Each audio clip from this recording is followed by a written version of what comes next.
Hello, my friends. I'm Katie Taylor, certified child life specialist. Have you ever found yourself amazed at the strength that people find in the toughest of times? Well, today we're talking about that exact topic. It's actually a phenomenon called PTG or post traumatic growth. We're taking a special look at the deeply personal journeys parents embark on during or after their child's medical battles. Together, we'll explore how these intense experiences can unexpectedly sow seeds of strength, create tighter family bonds, and awaken a profound appreciation for every precious moment of life. And guess what? We have a special guest, parent and passionate advocate, Kathryn Whitaker, who's here to share her inspiring story. So grab your favorite cup of coffee or whatever you like to drink and settle in and join us as we uncover the resilience and beautiful transformation that is often hidden within the heart of every parent's medical challenge. Hello, my friends. Welcome to Child Life on Call. This podcast is a safe place for parents to share their stories about what it's like to have a child that has a medical experience, diagnosis, disease, and or everything in between. We know there's power in sharing stories, and that power multiplies when you can listen to other parents who have walked a similar path to yours. Giving and getting advice is great, but hearing how another parent navigates the complexities and nuances of healthcare is even better. As a child life specialist, my role is to support, validate, and provide emotionally safe spaces for kids and their families, and I am so honored to be on this journey with you. In addition to parent stories, we sprinkle in some expert episodes every now and again that have content for both parents and professionals in the field of healthcare, all with the mission to empower parents to be confident advocates and partners with the care team during healthcare experiences. We're so glad you're here. Kathryn, I am so excited to have you on the Child Life on Call podcast. I have been on your podcast 2 times for Hand to Hold, and you're also a fellow Central Texan like myself. And I just feel so comfortable whenever you're with me. So thank you for joining us as the first guest interview for 2024. Well, what an honor to be the first one in 2024. Thanks for that. Yeah, so my name's Kathryn Whitaker. I'm a sixth generation Texan. So I hope people have captions on or they can slow it down if they're listening to the podcast. I'm the mom of 6 children. My youngest is 9, my oldest is 22, and my husband and I have been married 27 years. So originally my background was in agriculture. So I've got a couple of degrees in agriculture, one from Texas A&M, another from Iowa State. And then, yeah, then I started having babies and life changed a little bit. And then I had Mm. more babies and life changed a lot. So now, yeah, like you said, I do run the podcast for Hand to Hold, which is a national nonprofit which pairs seasoned NICU parents with current NICU parents. And it was a huge help to me when we were in the neonatal intensive care unit. And it's a fun thing that I get to do to hear people's stories. So I love it. Mm. So that's a little bit about me. Oh, I love that. I love the agriculture background. So you're an A&M Aggie girl for sure. Actually, I'm an actual Aggie, yes. An actual Aggie. An actual Aggie, yeah. So, gosh, as we kind of venture into 2024, and I hope the listeners forgive me as we kind of transition a little bit from our past style that we've had over the past 7 years, there's one of the themes that I want to bring up, and I think fits you perfectly, Catherine. And that's that over the past 200 episodes, when we have talked with families, certain themes have emerged. And one of them is that having a child who has a medical experience, and I know your family went through when one of your child was a preemie, parents tend to have or can have this complete personal growth that comes from, some could say, the worst experience of your life or the most difficult experience of your life. And not only the personal growth, but a complete career change. I'm interested in how you find yourself falling into those categories. And it's a very loaded question, but feel free to start wherever, whatever is coming up for you in terms of personal growth from something that was so difficult and life changing for you. I think Luke's birth, so he's our 5th baby, and he was the one that was born premature. I think Luke's birth just allowed me to really lean into the parts that were already there, but maybe lean in with a little bit more confidence, because I think sometimes I don't know if it's a woman thing or if it's a person thing, but sometimes we are hesitant, I think, to share our gifts because we are afraid that we're going to fail. Like, we are good at this thing, but are we really good enough? Like, we've seen this person and they're so much better at it. And with Luke, I think I realized, one, time is not infinite. with our families. We have a finite amount of time with them. And secondly, is that sometimes you're presented with an opportunity to grow and you can either lean into that or lean out of it. And I think Luke gave me the confidence to lean into it. So prior to him and prior to babies, I was doing marketing and communications and absolutely loved it. And then I started having a bunch of babies and had my own little side business. I was doing graphic design and it was such a good, balance. I could be a mom and do the things that I wanted to do, but I could also fulfill this great love of mine, to do graphic design, and it was awesome. And then Luke came around and I thought, how what am I supposed to do? And I think there was this period of we were in doctor's offices and it was intense and it was a lot. But as we started to sort of I don't wanna say that things got less crazy because I think we just learned to deal with it better. But as Mm. I started to find my feet again and started to get better sleep and also take in some of the hard things that were happening in his life, I actually looked around and thought, "This can't be for nothing. We did not go through this for nothing, and so where am I being called to share those gifts?" And so God started opening a few doors here and over there, and my husband and I started having a lot of late night discussions about how does this change the trajectory of our family? And so I found myself in a place of advocacy, not just for my own child, but for many causes that were important to me, but also that marketing and communications background, even though back then I was talking about cows, and I can tell you the difference between a bull and a steer, and, sometimes agriculture is misunderstood, and I feel like maybe that was an opportunity for me to really lean into how we were gonna explain how do you navigate life with a child who has a lot of medical challenges, and what does that do to your family? And I think it made our family stronger because we had to encounter hard things. My kids saw things that most kids don't see, and it made them more empathetic, and coincidentally, Katie, I think that many of my children's career choices and where they are moving into their lives were deeply affected by their brother and how they Wow. interact with other people. And we often say that our family is this because of that. So we became this because of that really hard thing. And while I don't wish to take away the hard thing, I am grateful for the fruit that came from it. Wow, that is so beautiful. What are they thinking about? And how do you think that part of your life influenced them to make these decisions? Well, one of them is considering going into the teaching profession, specifically special education.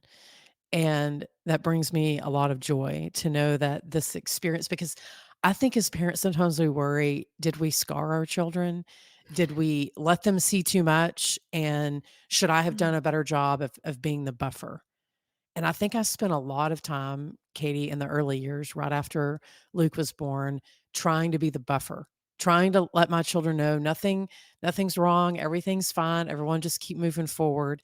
And what I realized is that by buffering, I was actually doing them a disservice.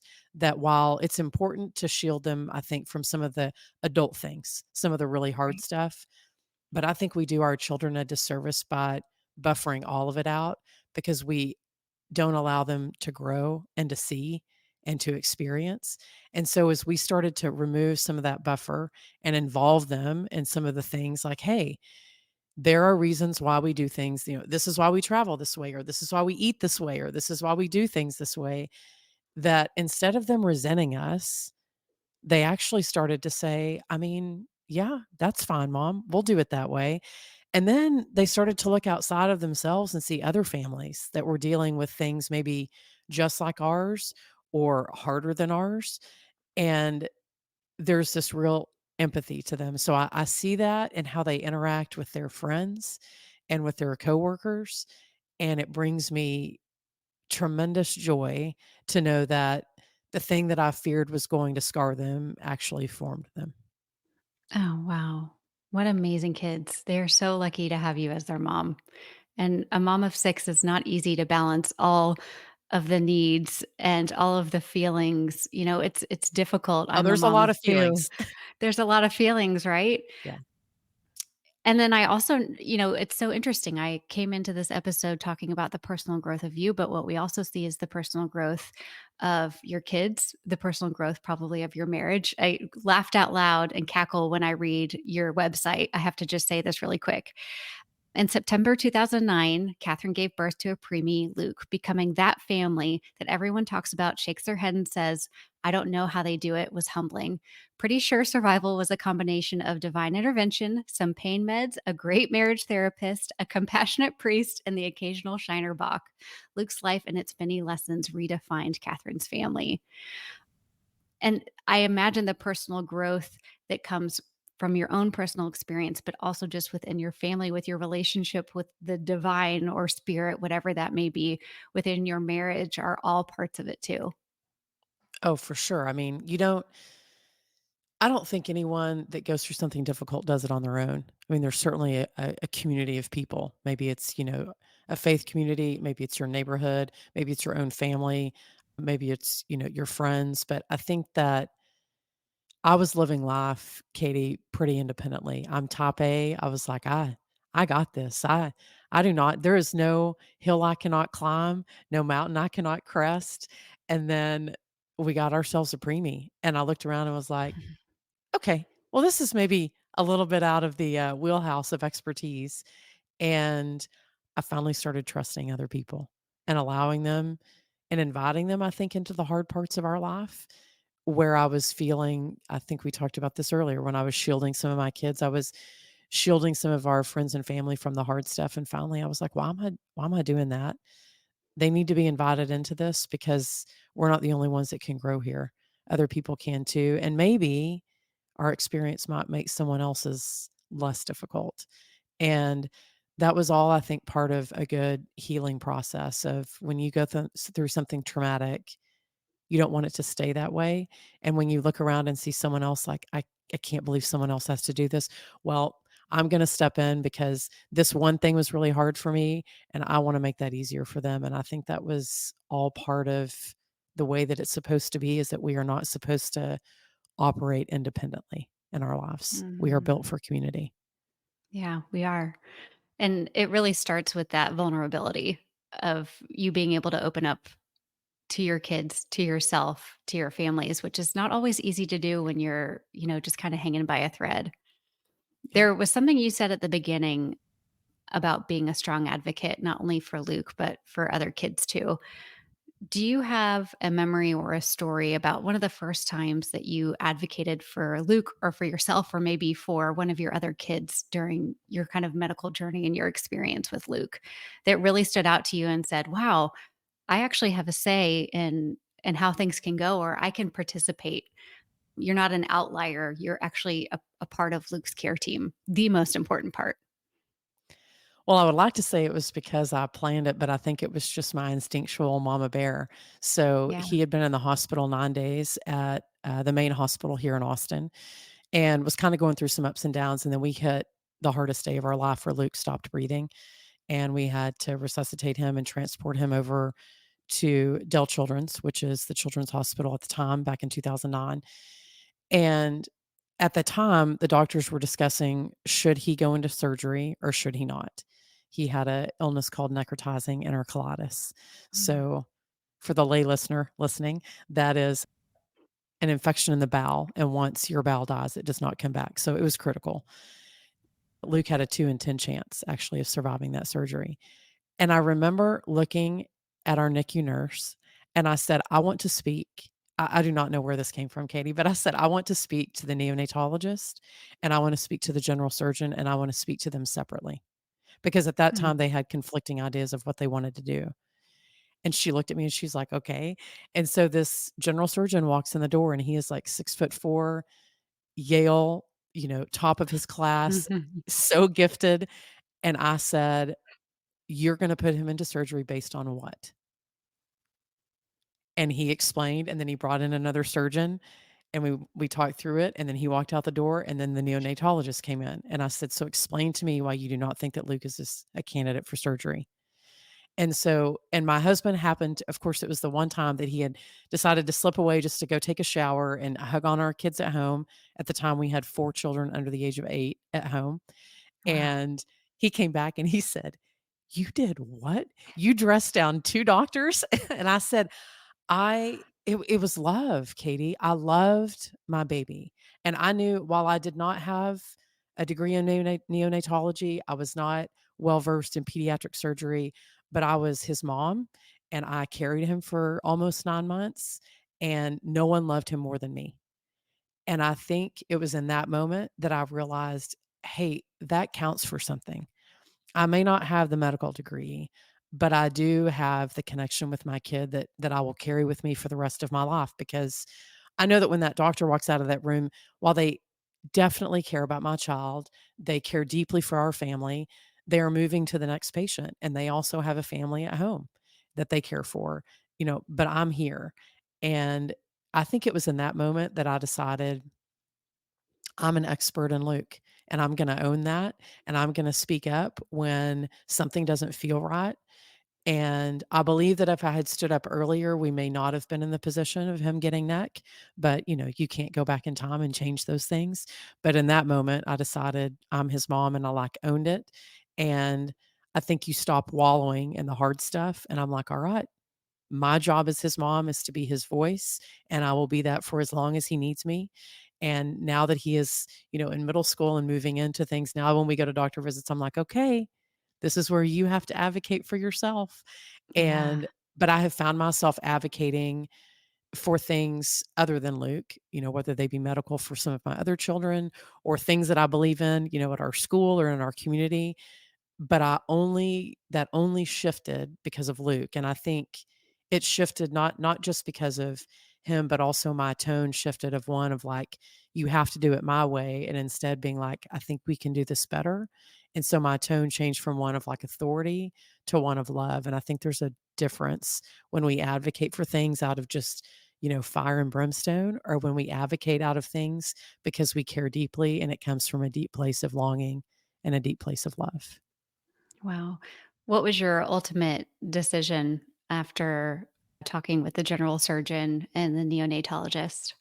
So we went into surgery, and that was the one Okay. where he had a 2 in 10 chance of surviving, but obviously, I just mentioned that he was in middle school, so he survived the surgery, and, it was the right thing to do. I just needed to be at peace with knowing that I felt heard, and both of those doctors listened to me. They are we are still in touch with them, and we Mhm. admire them very much, and we often joke about the day that that Kathryn found her voice. So, yeah, it was a good moment. It was a good moment.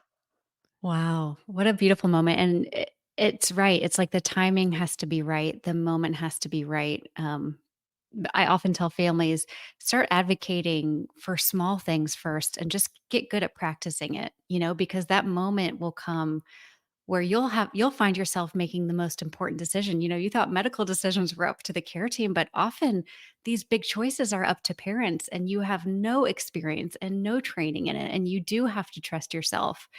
And I think what you said about advocating with love and not with fire goes a long way. If you would have brought those doctors in the room and said, "Y'all hash it out, I want to hear this," who knows what would have Right. happened. And that is not easier said than done, for sure. I'm sure you Well, walked I out can't those believe that rooms. was the thing that, allowed me to find my voice. I mean, later on, I would negotiate with them, they would say, "Well, we wanna do, this much fortification," and I was like, "How about we split the difference?" Or, "Can I, just nurse more often?" And so I found that it wasn't so much of, me negotiating, but me saying, "Hey, can we try this?" And then they would say, "Well, what if we tried this?" And then we would sort of find a balance of Mhm. I think meeting the needs medically, but also understanding that we wanted to try something.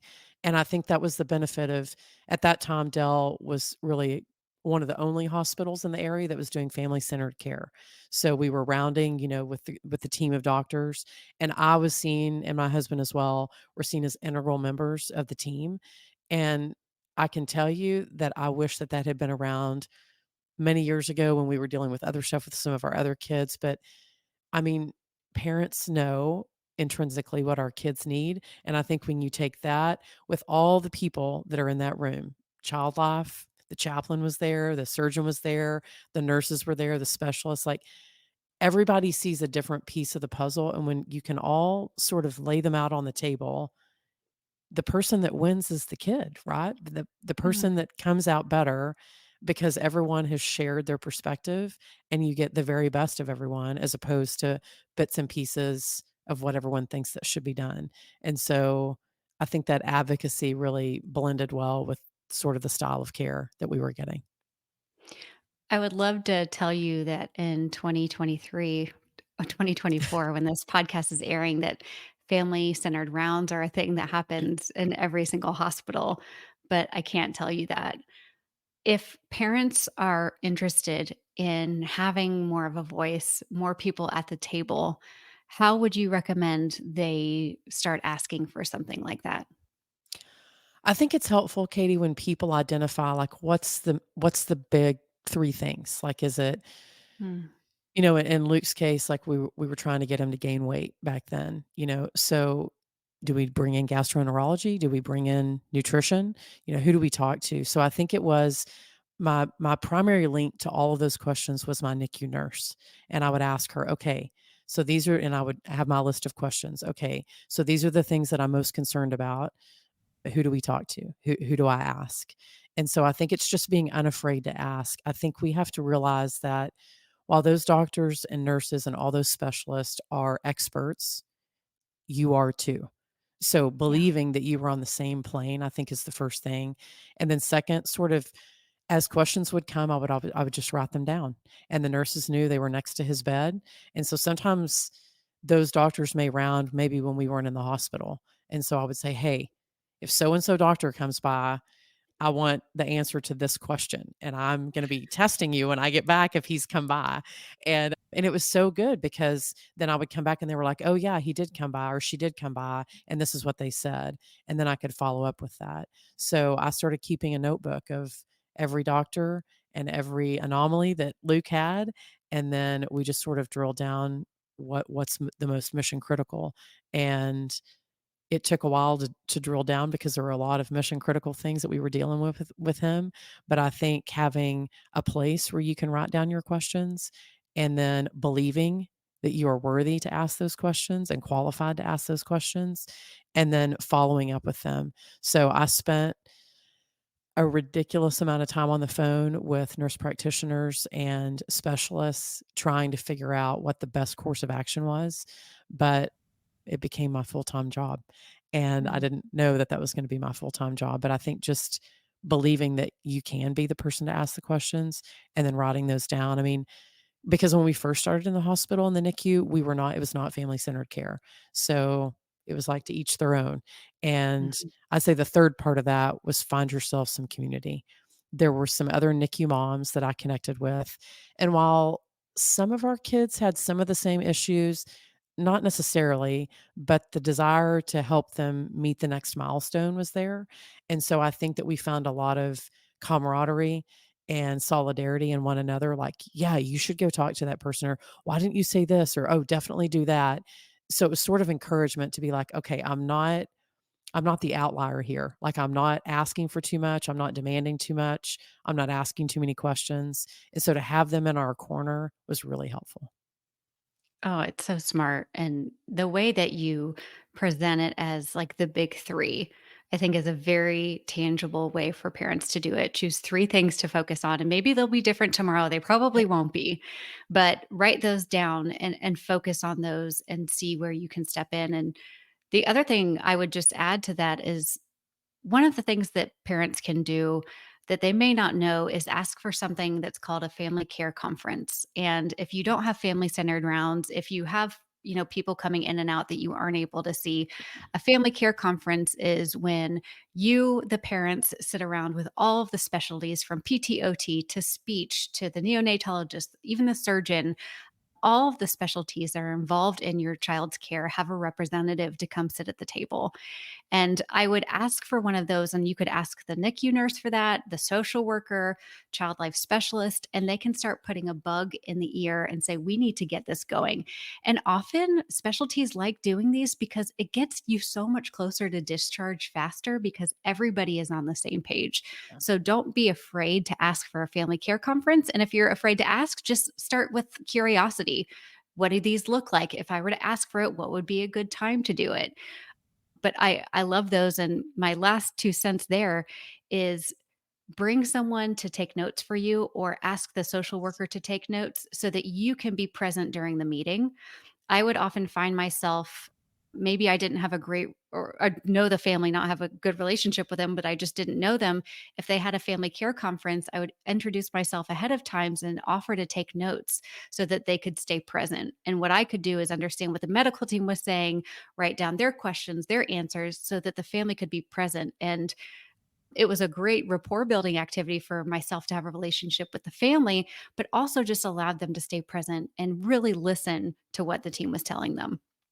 Yeah, and I'd add to that, I think we reached out to the patient advocate at the hospital, so every hospital Okay. has a patient advocate, as well as, and I found this out because we had a lot of medical needs, is that your insurance company will often, if you ask, give you a person dedicated to navigating what claims and what paperwork you need to file to get certain things covered.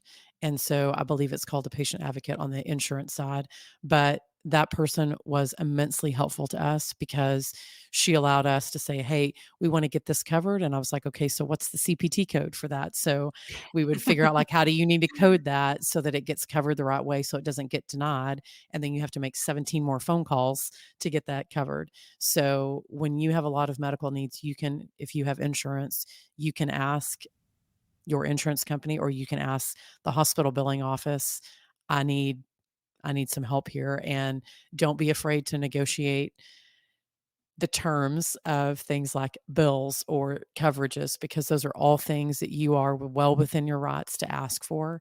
And again, that came back to that advocacy piece. Like, I didn't even know that you could ask that, but I started asking Mhm. questions, and all of a sudden, resources that I had no idea were available became available. So sometimes it's just asking the question, is there someone here that can help Is there me? someone here? Yeah. Is there someone here? Yeah. Uh, yeah, and even asking, "Well, what have other parents asked?" Or what else what should I be asking? What should I be thinking about? Sometimes the brain space is so limited by the overflux of emotions and exhaustion. One of my last questions for you, Catherine, is you're navigating a threatening life illness in the NICU. You have 4 kids at home. What are some of the things that help you the most in those darkest times in navigating that? Was it you mentioned community, but I'm talking about, like, those moments of driving home, and did you get to take time for yourself, or was hugging your other children helpful? Or when you're feeling like you're in the depths of it all, what helped pull you out of that? Well, for me, writing was very cathartic. And some of that was on our family blog years ago when that was a thing. Yeah. And just writing down what was happening, just the mechanics of the day. But then also it gave me an opportunity to reflect back like, how did that really feel? Because that was really scary. Not gonna lie, there were a lot of moments that I pulled the curtain and grabbed a box of Kleenex and just cried it out. Because I remember looking at one of the nurses one day and we had just gotten, another like just when you sort of think, okay, like we're moving Mm. towards discharge and then another specialist walks in with more bad news. And I was just like, I can't do this anymore. This is so hard. And while I was having a pity party in my room, this was at Dell, so we were in a everyone's sort of in their isolated rooms, so we were able to actually shut a door, and that we had a curtain, and about there was about a foot and a half below the curtain between where the curtain ended and where the floor was, and I started seeing all these feet running, and I could hear another baby, and I knew that they were doing surgery, so this was an area where you could also do surgery in the NICU, which is not good if they're setting up an OR in the NICU, and then I hear a mom scream and, like, the whole floor goes silent. And I thought, "Okay, so while I was in here crying about another medical diagnosis, a mom just lost her baby." And that just seems like the cruelest of cruelest things to happen. And I just remember thinking, I think you have to stay present to where you are, and if that moment means that you are crying it out in your room, and it doesn't mean that her loss was worse than mine, they were equally horrible. and it is your life, and you are allowed to feel the feelings. And I think, Katie, I learned that when it's a hard day, it's okay to just hang it up and say, "All right, we're just gonna go cry in the Mhm. closet, and we're gonna drink a Dr. Pepper, and we're gonna eat some ice cream, and tomorrow's a new day." And I Yeah. think that when you and these are all things that we learned in therapy, the more that you try to push away how you feel and try to sugarcoat it to get to the next moment, the more damage that you do. And so, yes, that community was important, but also owning, like, how I was feeling, and then what am I gonna do with that? And so what came from that is that I was able to process that through writing and through journaling. But there were also a lot of times that I looked around and thought, well, today's a good day. How can we share the fruits of this good day with somebody else? And often you would see someone in the hospital and they would be having a rough day. And I would just like walk over and be like, I'm sorry, today's hard. I Yeah. totally understand. And, I found all the places in the hospital that were quiet, that when it was really hard, that I would just go spend a minute in a really quiet place. Offline, I'm happy to share where all those if anybody wants to know where the quiet places are at Dell, She's you got just a call me. treasure map with, X's all over it. I do actually, and those were a lot of moments of big epiphanies for me, of introspection of where we were and where we are and where we're going. And those were some things that helped me, and I tried really hard that when my younger kids, the ones who were at home, had events or things, I tried really hard to be there and not have my mind be back in the NICU, because, like, one of them, I think at the time, was playing flag football, and I went to that game, and I remember thinking, "Everyone else here gets to go home to their families, and they get to eat dinner, and I get to go home and put on my tennis shoes and go to the NICU." But I thought, "But right now, I'm standing on a field watching one of Mm. my kids play flag football, and I'm gonna be present to that, and I'm not gonna rob myself of feeling a little bit of joy, even though I know I'm gonna have to go back to a hard space." And that just takes practice of being able to allow yourself to feel good things in spite of some of the hard things that are happening, and that's when I realized that you can hold both at the same time. Mm. And, I mean, it's the depth of the human person and of our emotions and our souls of, like, how are you able to hold such very, I think, different things at the same time, but you can't it can be done, and I think I allowed myself to do that through all of those things that I mentioned. And I think, Katie, as I'm thinking about maybe a new parent that finds themselves in this place, like, give yourself some grace. You are not there's no, like, you don't get an A plus for being best parent in the NICU, okay? Like, no one leaves there like, "Hey, I was amazing in the NICU. I would definitely do that again." Like, it is a hard, traumatic place to be, so allow yourself to be in a hard, traumatic place and know that every day you're gonna learn a little bit more, you're gonna get a little bit stronger, and yes, there are gonna be some days that you wish had never happened, but you're gonna take the wisdom that you gained from the days that you were learning and apply that to the really tough moments, and you're gonna make it through to the other side. You are not gonna be the same person, thankfully, but hopefully a stronger, better version of the person that walked in the door as opposed to the person that walks out. That's so beautiful, and you give back in so many ways when you're talking with parents on the podcast or you're talking with medical providers on the Hand to Hold podcast. I'm so grateful for you. You've talked about those hard moments, but when there is those moments of joy or you're having a good day and you go spread it to someone else, like, it feels so good. And I know recently in this holiday season, your family has raised in your community $4,000 worth of the most perfect items that a hospital could ever need. And I just want you to brag on yourself and your family and what you've done and tell us kind of what that has looked like in the past few weeks. Yeah, so a few weeks ago, I have 2 children at home that are old enough to be on the computer, I should say. So one's in high school, one's in middle school. So my middle school kid is my preemie. Although my high school kid was born early, she never spent time in the NICU. And we were just sort of brainstorming, like, what are some ways that we can give back to the community this year? Like, I feel like as your kids get older, they actually need less stuff. And so we're like, well, surely we can do something different with that. So my Yeah. oldest was like, how about we put together like a list of things for the hospital. And then my preemie was like, I think that like I can think of some things that would be really cool, like for kids my age. And so we reached out to you. We reached out to another Katie, another friend of ours who's a tech expert of things that, the hospital loves. And then of course consulted the foundation at the hospital saying like, what are the things that y'all need the most? And so my daughter put together this list. Luke looked it over, and then, we put it out on the internet. And then 12 hours later, I pulled up the list and I was like, there's like 6 things left and I thought we had asked for, I mean, there was probably $2,000 worth of stuff. And I was like, I Wow. felt like that was a reach Yeah. goal anyway. And then Yeah. when we looked at it that night, we're like, we need to add some more things. And so we're all scrambling to add more things. And we had to do that 3 times. And finally, we were all like, okay, this is it. We're definitely not adding anymore. And the whole wish list was fulfilled.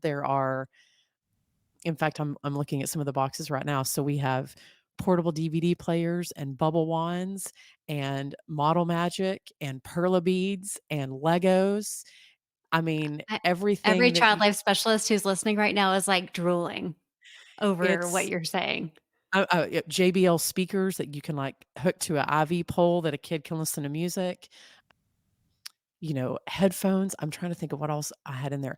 Tons and tons of crayons and coloring books, like, for little kids and older kids, and Barbies, of course, you Course. can't have that without Barbies.